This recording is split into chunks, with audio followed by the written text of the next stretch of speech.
Hello good morning. ಇವತ್ತು ನಾನು ಟಿಫನ್ಗೆ fried rice ಮಾಡ್ತಾಯಿದ್ದೀನಿ. 1 ಗ್ಲಾಸ್ ಬಾಸುಮತಿ ರೈಸ್ ತೊಗೊಂಡಿದ್ದೀನಿ. ಕುಕ್ಕರಲ್ಲಿ ಹಾಕ್ಬಿಟ್ಟು 2 ಸರಿ ವಾಶ್ ಮಾಡಿಕೊಂಡು ಅದಕ್ಕೆ 1 ಗ್ಲಾಸ್ಗೆ 1.5 ಗ್ಲಾಸ್ ನೀರು ಸೇರಿಸಿ 1 ಸ್ಪೂನ್ ಉಪ್ಪು 1 ಸ್ಪೂನ್ ಎಣ್ಣೆ ಹಾಕಿ ಹಾಗೆ ನೆನೆಲಿಕ್ಕೆ ಬಿಟ್ಟಿದ್ದೀನಿ. ಮತ್ತು ತರಕಾರಿಗಳನ್ನ ಕಟ್ ಮಾಡ್ಕೊಂಡಿದ್ದೀನಿ ಚಿಕ್ಕ ಚಿಕ್ಕದಾಗಿ.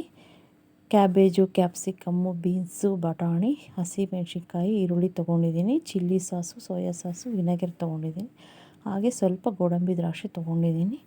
ಅದು ಸ್ಟವ್ ಮೇಲೆ ಪ್ಯಾನ್ ಇಟ್ಟು 1-2 ಸ್ಪೂನ್ ಎಣ್ಣೆ 1-2 ಸ್ಪೂನ್ ತುಪ್ಪ ಹಾಕಿಬಿಟ್ಟು ಡ್ರೈ ಫ್ರೂಟ್ಸ್ನ ಮತ್ತು ಚಿಲ್ಲಿನ ಎರಡನ್ನೂ ಒಗ್ಗರಣೆ ಮಾಡ್ಕೊಂಡಿದ್ದೀನಿ. ಅದನ್ನು ಸೈಡಿಗೆ ಎತ್ತಿಟ್ಟಿದ್ದೀನಿ. ಲಾಸ್ಟಿಗೆ ಹಾಕಿದರೆ ಸ್ಪೈಸಿಯಾಗಿರುತ್ತೆ ಅಂತ. ಮತ್ತು ಅದೇ ಪ್ಯಾನ್ಗೆ ಈರುಳ್ಳಿ ಹಾಕ್ಕೊಂಡೆ.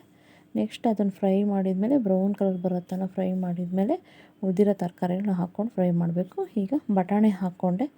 ನೆಕ್ಸ್ಟು ಎಲ್ಲ ತರಕಾರಿನೂ ಹಾಕ್ಕೊಂಡು ಚೆನ್ನಾಗಿ ಬ್ರೌನ್ ಕಲರ್ ಬರೋ ತನಕ ಬಾಡಿಸ್ಕೊಂಡಿದ್ದೀನಿ. ಇದಕ್ಕೆ ಕ್ಯಾರೆಟು ಹಾಕ್ಕೋಬೇಕು. ಖಾಲಿ ಆಗಿರೋದ್ರಿಂದ ಹಾಕಿಲ್ಲ ಅಷ್ಟೇ. ಮತ್ತು ಅದಕ್ಕೆ ಸ್ವಲ್ಪ ತಕ್ಕಷ್ಟು ಉಪ್ಪು ಹಾಕಬೇಕು.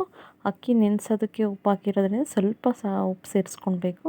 ನೆಕ್ಸ್ಟ್ ಅದನ್ನು ಸ್ವಲ್ಪ ಪ್ಲೇಟ್ ಮುಚ್ಚಿ ಬಿಡಬೇಕು. ಹಾಗೆ ಸ್ವಲ್ಪ ಹೊತ್ತು 2 ಮಿನಿಟ್ಸ್ ಬಿಟ್ಟಾದ್ಮೇಲೆ ನೋಡಿದರೆ ಚೆನ್ನಾಗಿ ಬಾಯ್ಲ್ ಆಗಿರುತ್ತೆ ತರಕಾರಿ ಎಲ್ಲ. ಅದಕ್ಕೀಗ ನಾನು ಶುಂಠಿ ಬೆಳ್ಳುಳ್ಳಿ ಪೇಸ್ಟ್ ಹಾಕ್ಕೊಂಡೆ. ಶುಂಠಿ ಬೆಳ್ಳುಳ್ಳಿನ ಹಾಗೆ ಚಿಕ್ಕ ಚಿಕ್ಕದಾಗಿ ಕಟ್ ಮಾಡ್ಕೊಂಡು ಹಾಕ್ಕೋಬೋದು. ಚಿರು ತಿನ್ನಲ್ಲ ಅಂದ್ಬಿಟ್ಟು ನಾನು ಪೇಸ್ಟ್ ಇತ್ತು ಅದನ್ನೇ ಹಾಕ್ಕೊಂಡಿದ್ದೀನಿ, ಚೆನ್ನಾಗಿರುತ್ತೆ. ಮತ್ತು ಸ್ವಲ್ಪ ಟೊಮೊಟೊ ಕೆಚಪ್ ಹಾಕ್ಕೊಂಡಿದ್ದೀನಿ. ಆಮೇಲೆ ವಿನೆಗರ್ ಆ್ಯಡ್ ಮಾಡಿಕೊಂಡೆ. ಸರಿ ಮಿಕ್ಸ್ ಮಾಡಬೇಕು ಇದನ್ನು. ನೆಕ್ಸ್ಟು ನಾನು ಅನ್ನ ಮಾಡಿಟ್ಟು ಸೈಡಿಗೆ ಎತ್ತಿಟ್ಕೊಂಡಿದ್ದೀನಿ. ಅದನ್ನು ಈ ಒಗ್ಗರಣೆ ಜೊತೆ ಎಲ್ಲ ಈಗ ಮಿಕ್ಸ್ ಮಾಡಬೇಕು. ಅನ್ನ ಆರಲಿ ಅಂತ ಸ್ವಲ್ಪ ಇಟ್ಟಿದ್ದೆ. ಈಗ ಅದನ್ನು ಒಗ್ಗರಣೆ ಜೊತೆ ಮಿಕ್ಸ್ ಮಾಡಿ ಅದಕ್ಕೆ ಕಾಳು ಮೆಣಸು ಪೌಡ್ರು, ಜೀರಿಗೆ ಪೌಡ್ರ್ ಹಾಕಿದ್ದೀನಿ. ನಾನು ಈ ಥರ ಜೀರಿಗೆ ಪೌಡ್ರನ್ನ ಕಾಳು ಮೆಣಸು ಪೌಡ್ರನ್ನ ಮಾಡಿಕೊಂಡು ಒಂದು ಡಬ್ಬಿಲಿ ಹಾಕಿಟ್ಕೊಂಡಿರ್ತೀನಿ. ಅದೊಂದು ಸ್ಪೂನ್ ಈಗ ರೈಸ್ ಜೊತೆ ಮಿಕ್ಸ್ ಮಾಡಿದ್ದೀನಿ. ಸ್ವಲ್ಪ ಕೊತ್ತಂಬರಿ ಸೊಪ್ಪು ಹಾಕಿದ್ದೀನಿ.